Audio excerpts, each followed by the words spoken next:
Xiaoning takes care of Yuheng's mother, who feels sorry for her daughter-in-law's hard work during this time. She admits how much she wishes her son would come to visit, hoping every time the door opens that it would be him. Xiaoning reassures her that Yuheng will come back soon. She then calls Yuheng, who is just about to board a plane. They exchange a few words before she hears an emergency call from the doctor.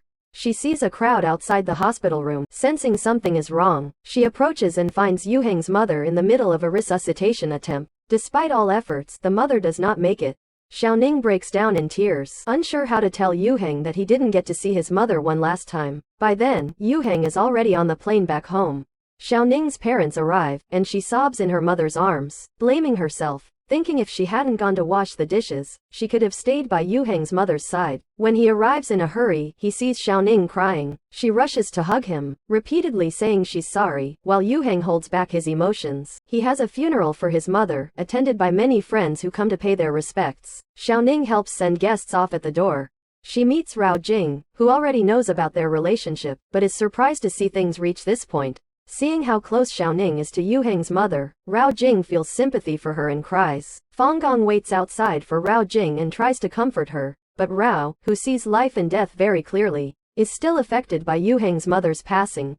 He invites her for afternoon tea and tries to cheer her up, showing what he calls generosity by asking the waiter to bring over a gift. Rao Jing assumes the expensive bag is for someone else, but he says it is for her. He had been looking for the right time to give it to her, thinking she seemed upset about Yuheng's mother's death. However, she becomes angry, fearing Fang Gong is just playing with her. She rejects him outright and leaves before he has a chance to respond. He is disappointed, as he genuinely cares for her.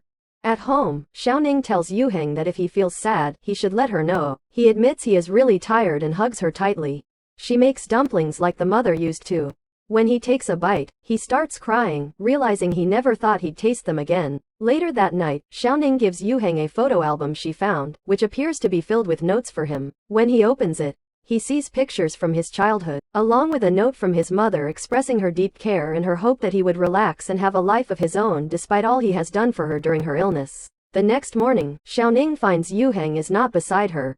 It turns out he got up early to make breakfast. He decides to take a day off from work to rest and then goes out alone to the countryside to take photographs, sharing them with Xiaoning afterward. That night, Yuheng mentions that his arm hurts, so Xiaoning massages it. She hopes he will accompany her to meet clients tomorrow, saying she feels more secure with him. Seeing her acting cute in front of him, he finally agrees. The next day, they meet the chairman of a glass manufacturing company. The chairman says they never considered taking a loan. Still, Xiaoning remains undeterred and offers to help them with any banking needs, including explaining the bank's financial projects. After the meeting, she notices an exhibition event downstairs and suggests a collaboration that links bank cards with the factory to offer discounts. The benefit for the factory would be that if a certain amount of funds is exceeded, they could receive interest on a current account. The idea sounds appealing, and the chairman agrees to hear more about her loan proposal.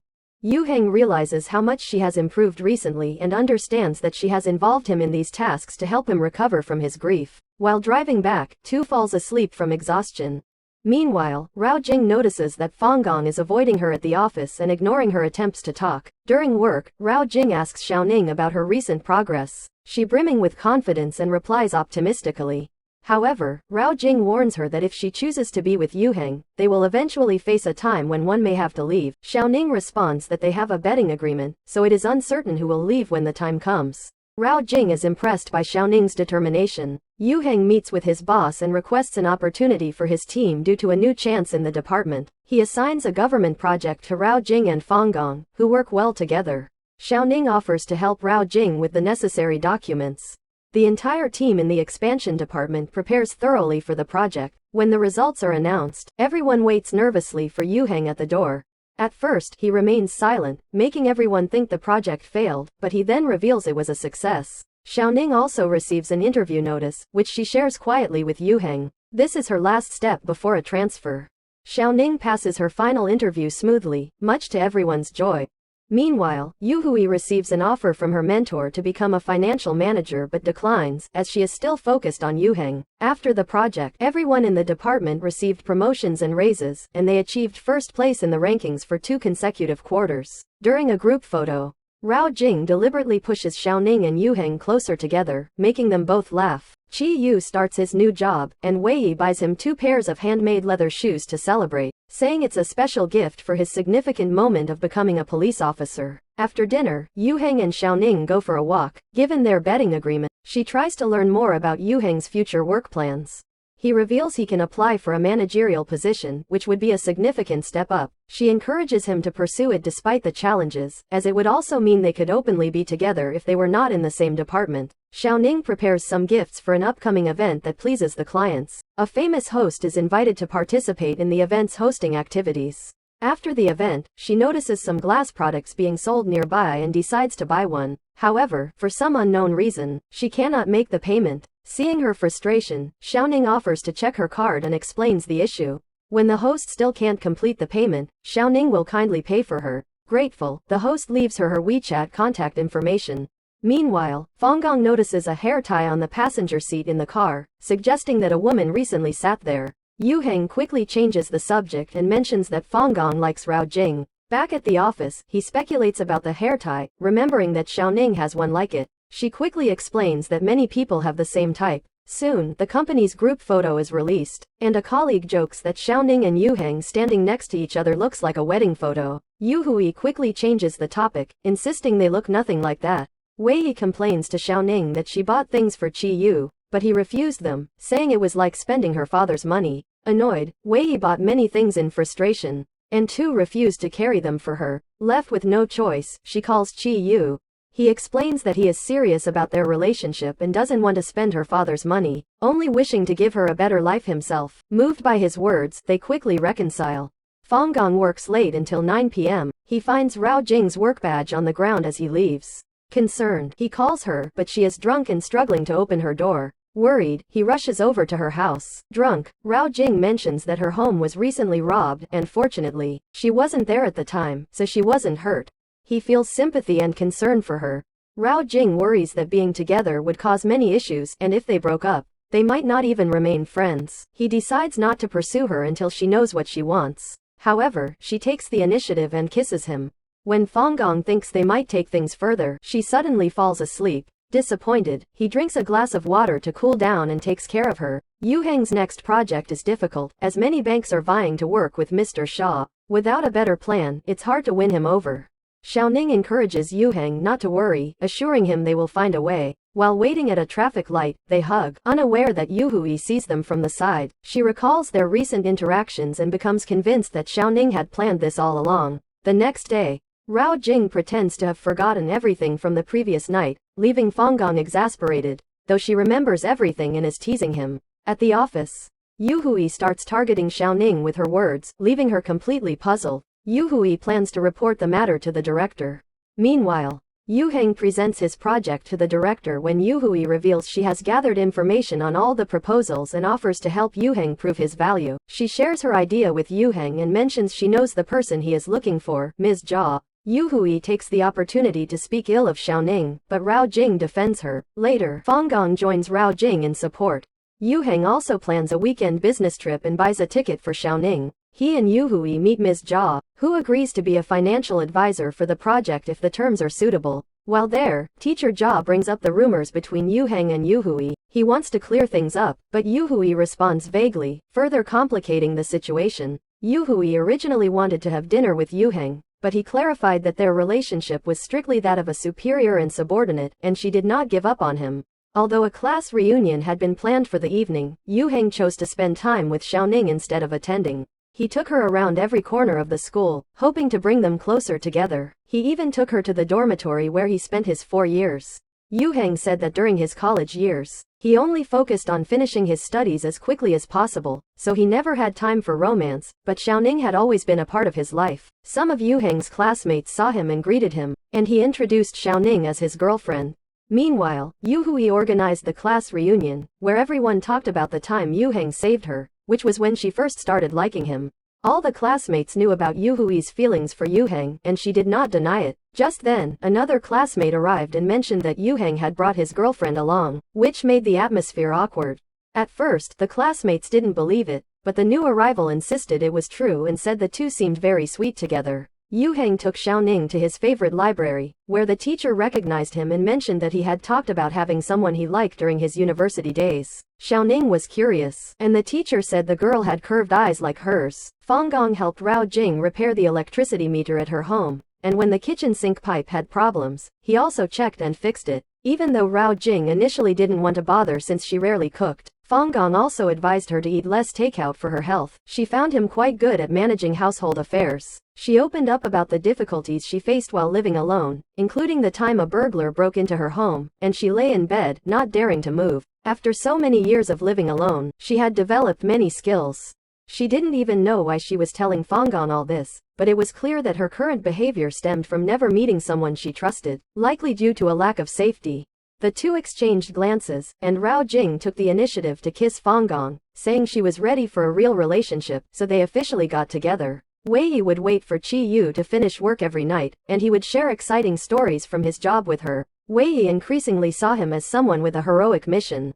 At work, Yu Heng reported the current situation to his superiors, saying that they had successfully persuaded their mentor, increasing the chances of the project's success. The leader was pleased. Meanwhile, the people in the second expansion department were unhappy.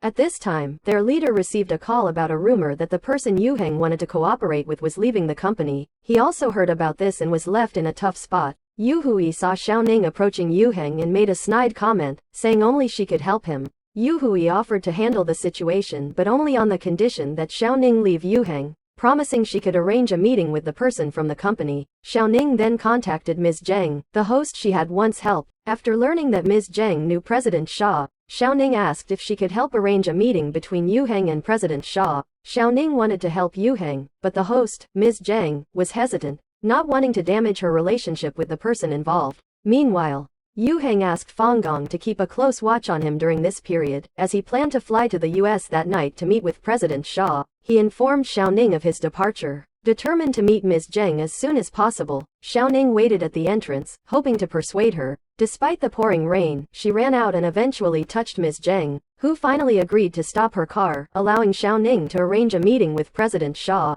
Xiaoning returned to the company with the good news and informed Yu Heng. Yu Hui was skeptical, but Xiaoning assured her she would not let Yu Hui use her secrets as a threat. That evening, Yu Heng offered Xiaoning ginger tea and thanked her, but he also advised her not to do such things for him in the future. She expressed concern that Yu Hui might reveal what she knew, but he believed it wouldn't benefit Yu Hui to expose the matter publicly. Ms. Zheng gave up her appointment time with President Xia to allow Yu Heng and Xiaoning to meet with him. Mr. Xia was already impressed by Yu Heng's proposal. Later, Ms. Zheng took Xiaoning to a temple to pray, and she suddenly recalled seeing Ms. Zheng buy glass items before. She said she agreed to help Xiaoning because she resonated with her emotions. Xiaoning expressed gratitude for this empathy. To their surprise, Mr. Xia agreed directly to Yu Heng's proposal. Upon returning, he shared the good news with his very pleased mentor. The senior management also learned of this and expressed their satisfaction, and Yu Heng mentioned Xiaoning's contribution to them.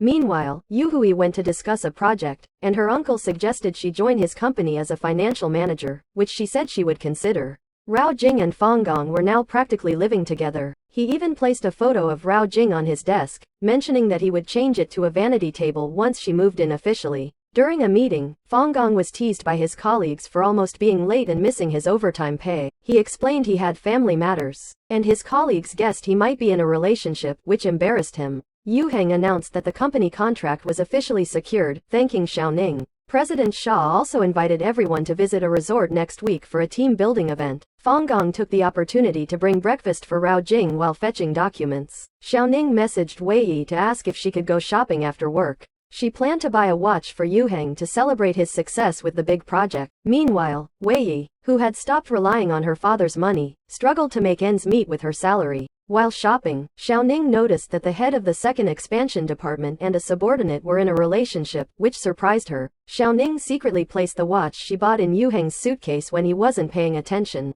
Yu Heng told everyone he would cover all the expenses for the next few days. He then arranged a room for Xiaoning by discreetly giving her the room key when no one was watching. While everyone was taking photos by the pool and enjoying afternoon tea, Fang Gong quietly watched over Rao Jing.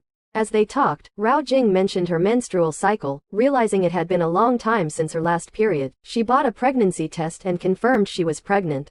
That same day was Xiaoning's birthday, and the group prepared a birthday party for her. However, Rao Jing found it hard to be cheerful due to her pregnancy, and Yu Hui was also visibly unhappy. Yu Hui then sang a song expressing her love for Yu Heng, which made Xiaoning uncomfortable. Xiaoning could no longer tolerate Yu Hui openly confessing her feelings to Yu Heng in front of her. Just then, she overheard them arguing. Yu Hui insisted that Yu Heng would never have achieved his current success without her and even threatened him with her power and resources. Yu Heng, however, firmly stated that his achievements were all due to his efforts and made it clear that there was no place for her in his life. Yu Hui, desperate, declared that she would get what she wanted and even offered to leave her job at the bank for him, but Yu Heng refused. She believed that the way Yu Heng looked at her the first time they met showed his sincerity, and she said he was the one she wanted. He reiterated that he never had romantic feelings for her and advised her to care for herself. Yu Hui then started to badmouth Xiaoning. Xiaoning stepped forward, and Yu Heng immediately took her hand. Their open display of affection only strengthened their love for each other. Yu Heng confessed that he fell in love with Xiaoning at first sight and then took her away.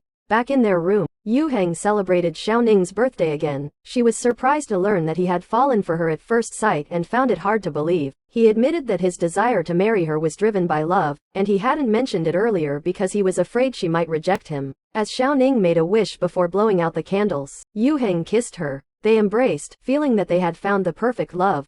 Yu Hui reminisced about her first encounter with Yu Heng and expressed her obsession with him. However, when he admitted that Xiaoning was the one he had always liked, Yu Hui finally accepted the reality.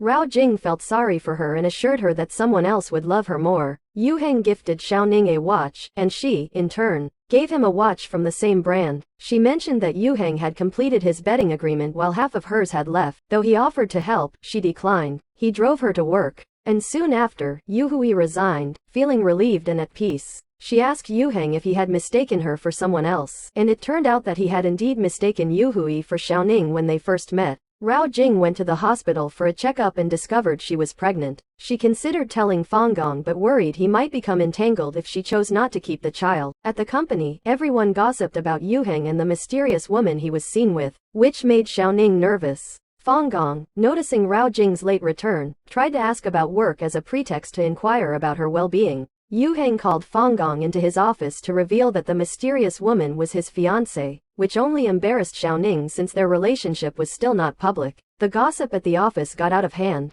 She thought things would quiet down with Yu Hui gone, but the gossip continued. She stressed the importance of staying low-key and decided to start taking the subway to work. Yu Heng reassured her not to feel too pressured. Fang Gong noticed that Rao Jing was acting strangely and seemed distant. Even after she snapped at him, he still prepared a meal for her, thinking he could be a good father if it came to that. Just as Rao Jing was about to tell him about her pregnancy, he began gossiping about Yu Heng's fiancé, which only made her angrier. While at work, Xiaoning saw Mrs. Xing, the wife of a senior manager in the second expansion department, confront another woman, accusing her of being her husband's mistress. Xiaoning remembered seeing Mr. Xing with a female colleague at a shopping mall. Mrs. Xing mistakenly thought Rao Jing was involved and accused her of seducing her husband. When questioned, Fang Gong immediately stepped in to defend Rao Jing, admitting he was her boyfriend. Yu Heng informed Fang Gong of the situation and decided to leave the company. Rao Jing later confided in Xiaoning about her pregnancy, revealing she hadn't told Fang Gong yet. Before leaving, Fang Gong transferred all his clients to Rao Jing, understanding it would be tough for her to start from scratch. He assured her he would take responsibility for everything, and that's when Rao Jing finally told him about her pregnancy.